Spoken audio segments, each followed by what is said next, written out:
All right, let's just get right into it. For years, we've all believed the Infinity Saga was the be-all and end-all. But what if? What if it was just the setup? Today, we're going to break down 3 absolutely wild theories that don't just guess at the next big movie, they completely rewrite the entire MCU story we thought we knew. And yeah, we're starting with a big one, a question that really shakes the foundation of everything we've watched for over a decade. What if the hero who kicked this whole thing off, the man who paid the ultimate price, was never really who we thought he was? So that leads us right into theory number 1, which suggests that Tony Stark's biggest secret wasn't hidden inside a suit of armor, it was his own name.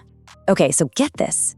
The theory goes that to stop the rise of the multiverse's single most dangerous villain, Victor Von Doom, He Who Remains pulled off a truly insane plan.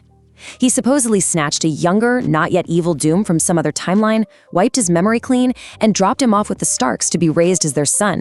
Just let that sink in for a second. That would mean Tony's whole life, building the suit, creating Ultron, the snap, it wasn't a hero's journey. It was a cosmic containment strategy, a long con to neutralize the real Doom by turning him into the one hero who would eventually have to sacrifice himself, taking himself off the board for good. Now, I know it sounds completely out there, right? But the breadcrumbs aren't just in the movies, they're in our world. Way back in 2005, before he was even in the running for Iron Man, Robert Downey Jr. actually auditioned to play Dr. Doom.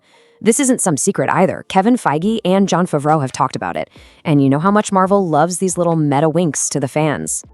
And then you have this bombshell from the Russo brothers themselves. They didn't just say RDJ was a great actor. They specifically said no one else on Earth could play their version of Doom like him.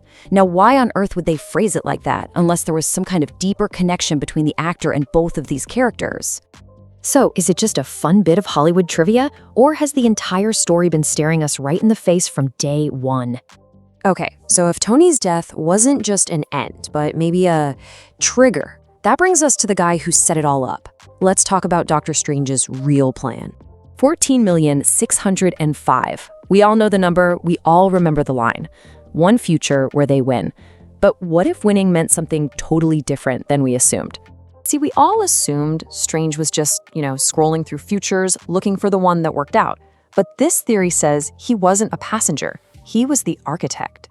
He didn't just find the winning path, he pushed and pulled and nudged events to build the exact reality that led to the outcome he needed. And that outcome, it wasn't just about beating Thanos. It was about intentionally breaking the multiverse, a kind of controlled demolition designed to reset the entire cosmic game board, because he knew someone far, far worse was on the way. And the whole reason for this crazy plan? One word: incursions.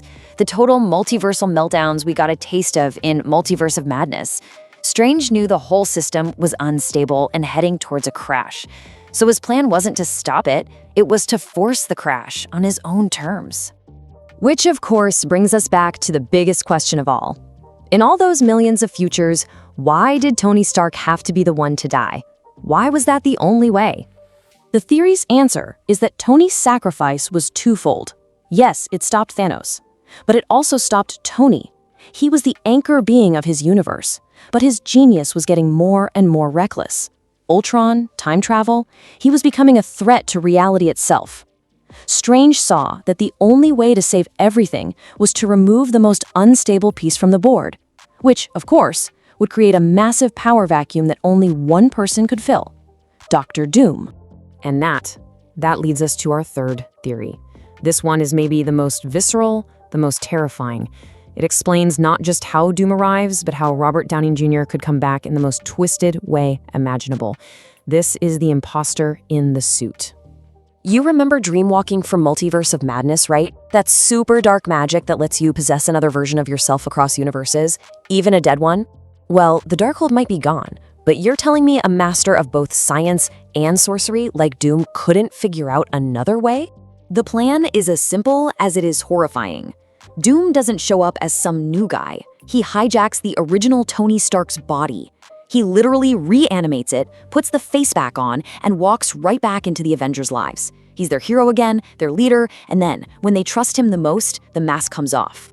And here we go again, a little piece of real-world evidence that's got the internet buzzing.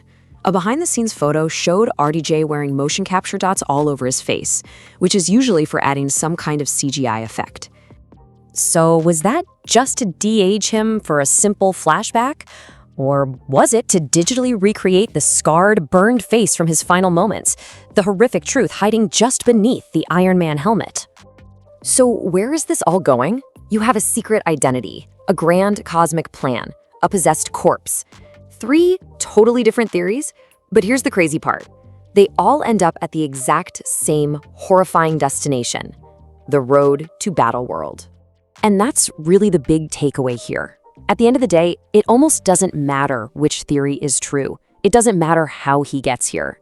Because in every single one of these scenarios, Dr. Doom arrives not as some new bad guy, but as the one true inheritor of Tony Stark's entire legacy. And his objective? Oh, it's brutally clear. Step 1, reveal himself and take control of Earth. But then he sets his sights way, way higher, the Citadel at the end of time. His goal is to march right up to Loki, our new god of stories, and take that throne for himself. By taking out Loki, Doom won't just control time.